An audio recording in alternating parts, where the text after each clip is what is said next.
Welcome to the Default Profitable Podcast. You're listening to the next episode. Today, we're going to focus on what it takes to grow a people business.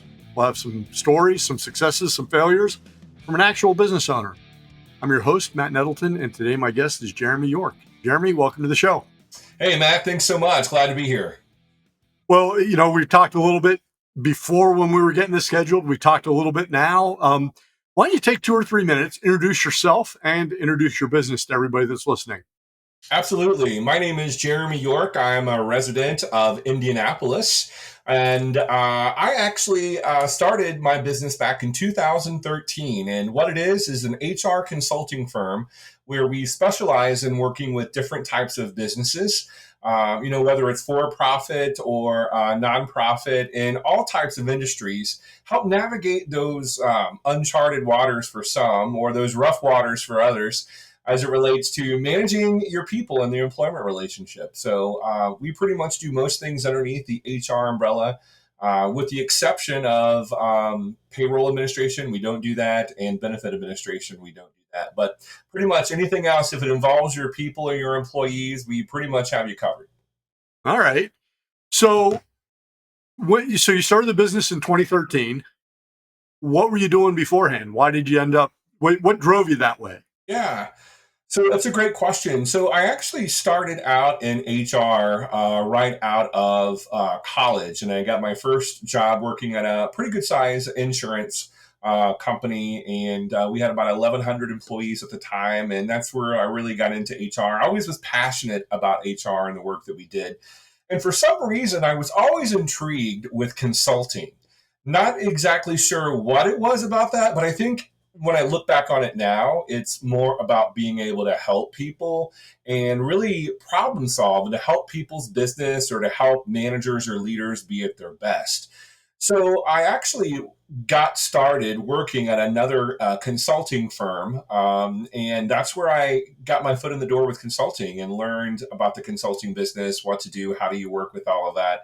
From that standpoint, and started saying, hey, this might be something I might want to do on my own. And then I went to work, strangely enough, for one of my clients, Matt, and kind of built the HR function from the ground up with that organization, and then it sold.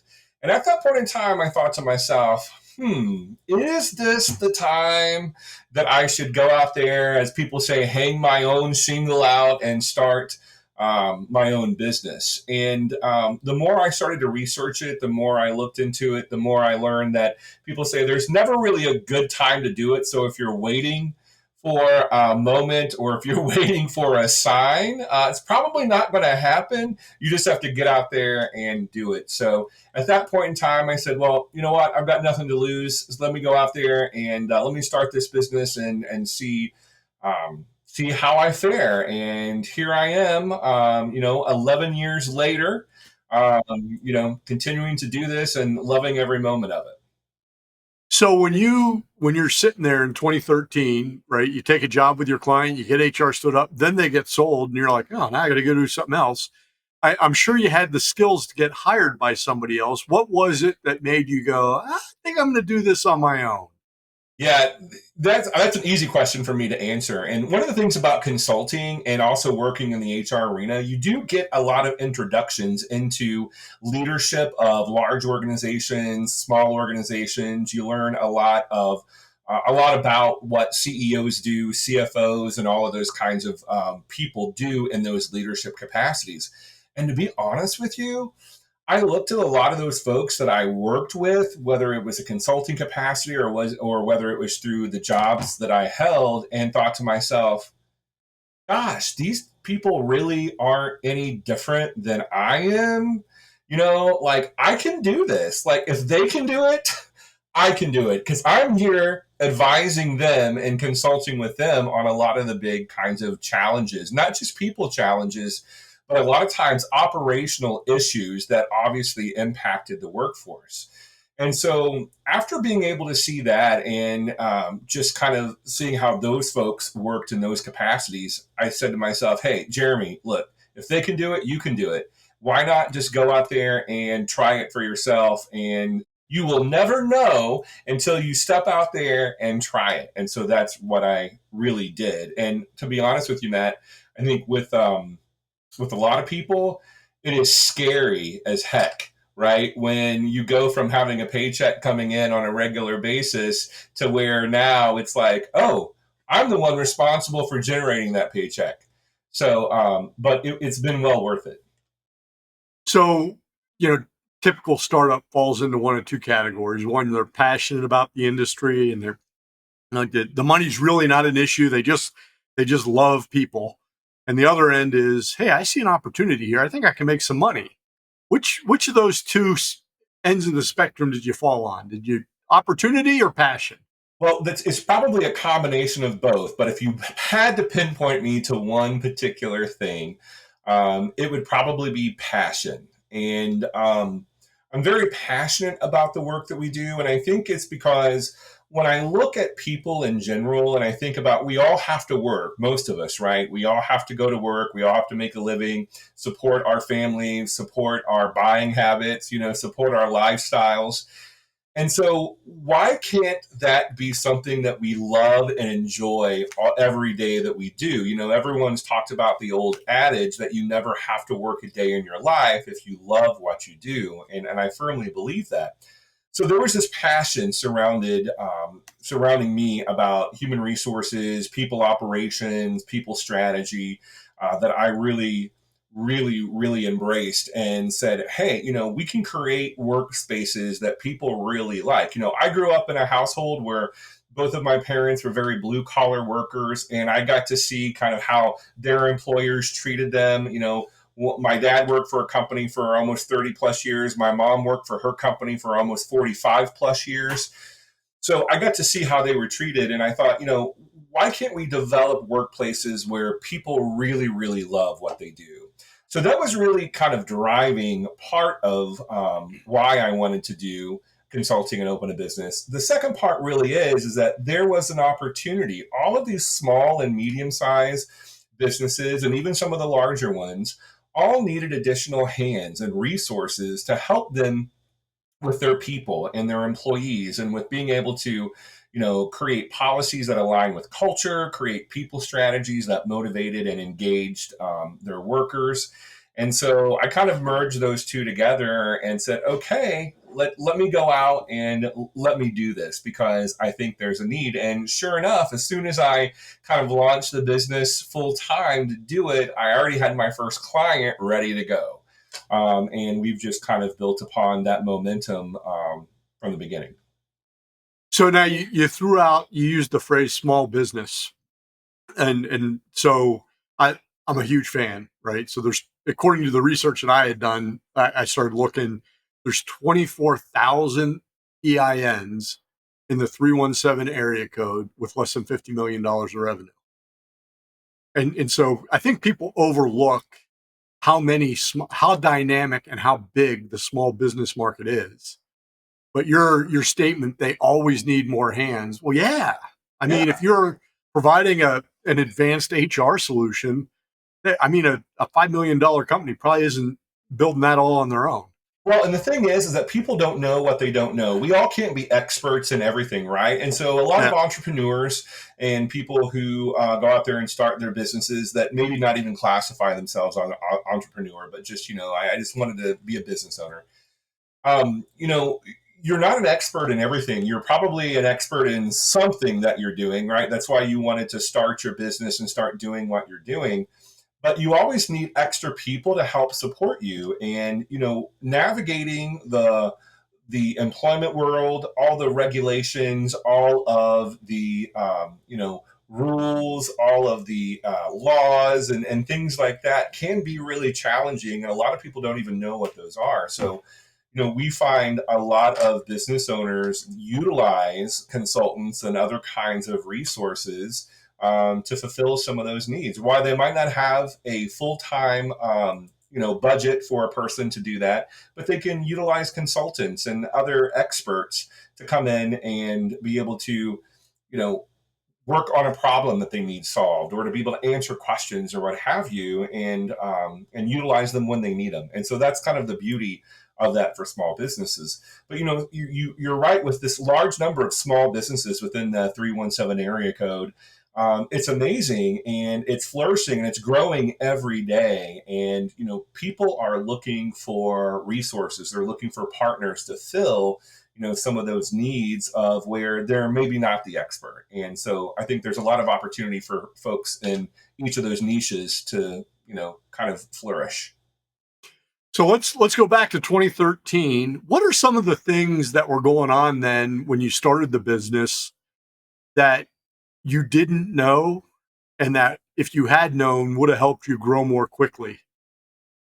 Everyone's different in the way that they approach things and their style, right? Some people jump in feet first without even doing much research or anything, and they just go. I'm the opposite kind of person. So I spent a lot of time reading those dummy books, right? Yeah. How to start a small business for dummies, or opening a consulting firm or consulting for dummies. I did those kinds of things. I researched to see what it would be like to incorporate the business, what those things were. That was very important. So I always say that, if you have the opportunity, if you're thinking about starting a business, get out there and do the research, get yourself comfortable, especially for people who are not big risk takers, which I am not.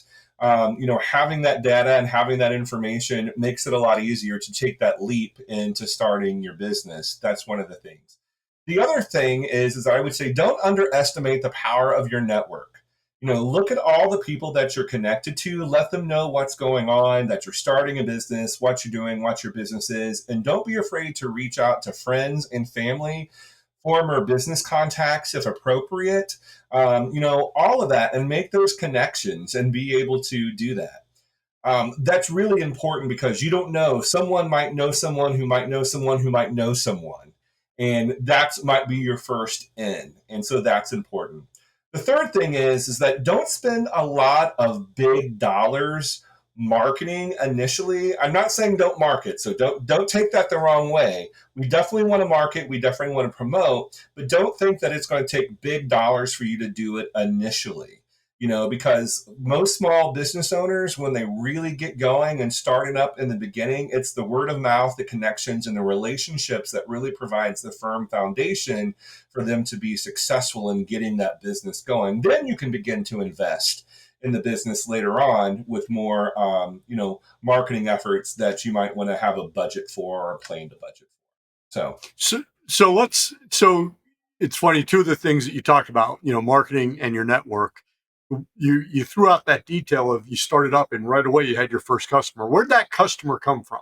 Where how did you get that first customer? It was a contact of mine. So someone that I had met throughout the years, and had connected with, and they were a small business and they were growing, and they're like, hey, you know what? We really need some HR help. We're growing, we're adding people, we're up to about almost 50 employees, and we know that that's when some of the major employment laws start to really play into what we need to be focused on. I really need someone to come in and just kind of give us some advice on how we manage through all of that. And so that was the first customer to do that. But it was someone that I had met and networked with and that knew, and I had reached out and said, hey, everyone, I'm now started Invigorate HR. We are an HR consulting firm, and we're full steam ahead. And that's how we landed that very first project. That's awesome, because it really.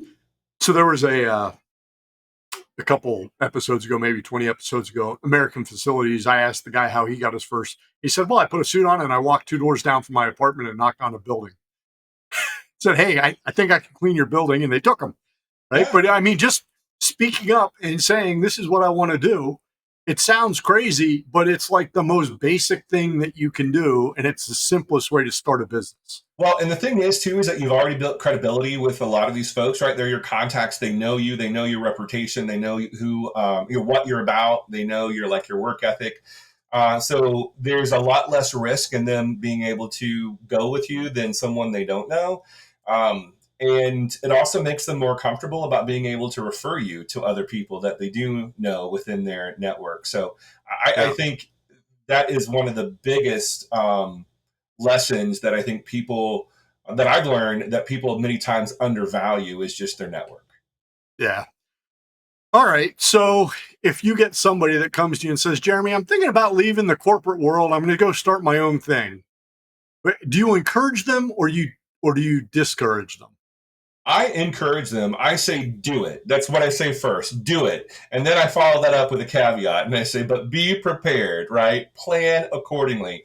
Don't go into this thing with your eyes wide shut, right? You want to make sure they're wide open. I always tell people is like what you should do is paint a picture of what it would look like if you made $0 for 12 months. What would it look like? What would your financial situation look like? What would things mean? What would your life look like for that?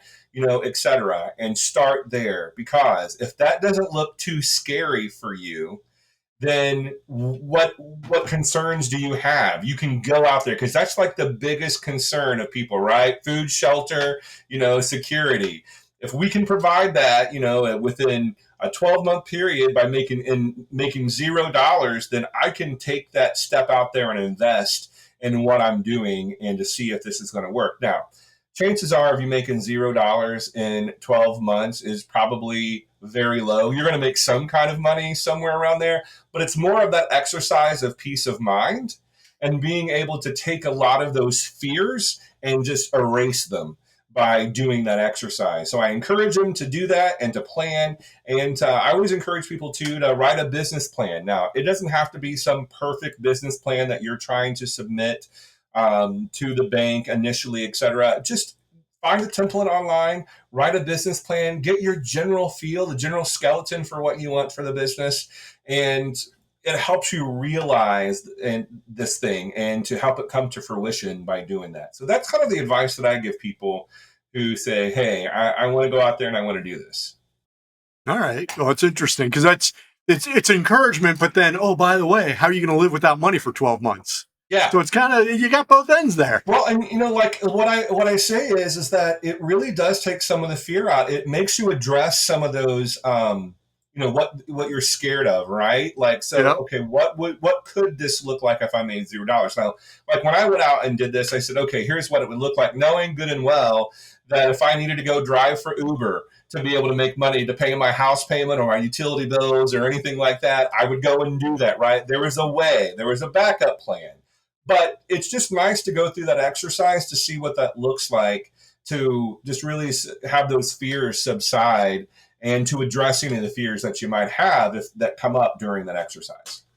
Well, and it's funny that you bring up Uber, and there's a million ways that if you really have that burning passion, can't avoid starting a business, I got to do it. There's a million ways that you can actually pay for it. Absolutely. I know a lot of small business owners that started out by, running their business through the day, bartending or serving at night, Yep. whatever it took just to be able to get it going. And yeah, look, it may suck for the first several months, but it's like, is the payoff worth it in the end? And if you're truly passionate about, what you're doing, I'd say the payoff is really worth it in the end. Yeah. All right. So let's pretend that 2024 Jeremy could go back in time and sit down, I don't know if you're a beer drinker, but sit at a bar with a beer in your hand next to 2013 Jeremy and say, listen, here's the deal. You're starting the business tomorrow. There's a million different things you could do, but here's the one thing you need to focus on first. What's that one thing? It would be take more risks. As I mentioned earlier, I am not a risk taker. And so it's something that's just the person that I am. I'm a calculated risk taker. And sometimes that can impede some of your progress because you can get in your head and you can begin to question some of the ideas or goals that you're trying to set or what have you. So it's important to go ahead and tell yourself it's okay to take some risks and to go out there and do it. And heck, if you fail, it's okay. You wouldn't have known if you didn't do it. So it's okay to fail. If you lose a little money and you don't come out ahead on a project or a decision or a situation, that's part of doing business and seeing, because there is just an equal opportunity for you to have possibly made money on something like that. So for me, it's just going back and saying, really look at that. Don't be too afraid of risks. Don't be, reckless, but don't be too afraid of taking some of those risks out there. It's funny. So, are you familiar with disc profiling? I'm sure you Absolutely, are. I love the disc. Yeah, and so knowing that you're a high C and you have that high detail orientation, and you actually read books from beginning to end about how to do things is amusing to me, because my wife constantly is frustrated. My wife, who's a high C, is constantly frustrated by me. She's like, "But you don't know anything yet. How can you make that decision?" Yeah. So, Yeah, yeah, that's the thing, and that's the thing with that is that everyone's different, and yep. how much information they need to have, and that's just something for me. It's just like I do that with anything, like buying a television, buying a car. I have to do the research and get the data before I'm ready to move Well, forward with that decision. yep. I'm the exact opposite. So, but but both of those are strengths and weaknesses, Yes. right? And that's there's no easy button for starting a business. You've got to figure out what works for you. No, and that's what I said. If you're waiting around for the right time, there no time will be the right time. You Yep. just have to make a decision to do it. And when I made that decision, I was scared, and I kept saying, "What am I going to do every day? Where's my purpose?" I wake up and I have no job. Well, none of that stuff really. I worried about it, and I shouldn't have, because none of it happened. From day one, I was already there working and pushing things forward, and I had purpose and all of that. So, just don't wait around. Take that plunge, but make sure you're calculating those risks. Yep. Well, I think that's a good spot to wrap up. That's a quick 21 minutes. So, yeah, I think now is the time is really the message I got from you. Yeah, It's like just do it. This is as bad as it gets. If you can live with that, just go do it. So, I really do think that. I mean, that going through that exercise of looking at, like, what would it be if I made $0 for 12 months? That exercise just kind of sets the tone right there and says, if you can survive that, then you're good. you're fine. Yeah. All right. Well, I want to thank people that for listening, but I also want to remind them, if you want to learn more about Jeremy and his business, you can do it over at the show notes at defaultprofitable.com. If you're listening, there's 3 ways you can help us. You can subscribe, you can leave a review, and you can share an episode with somebody that you know that would be interested in the same thing. Jeremy, I want to thank you for being a guest. Thanks, Matt. I appreciate it. Thanks you for this opportunity. No problem. And for our listeners, we'll be back next week with another episode of Default Profitable. Until then, stay focused, keep working, stay profitable.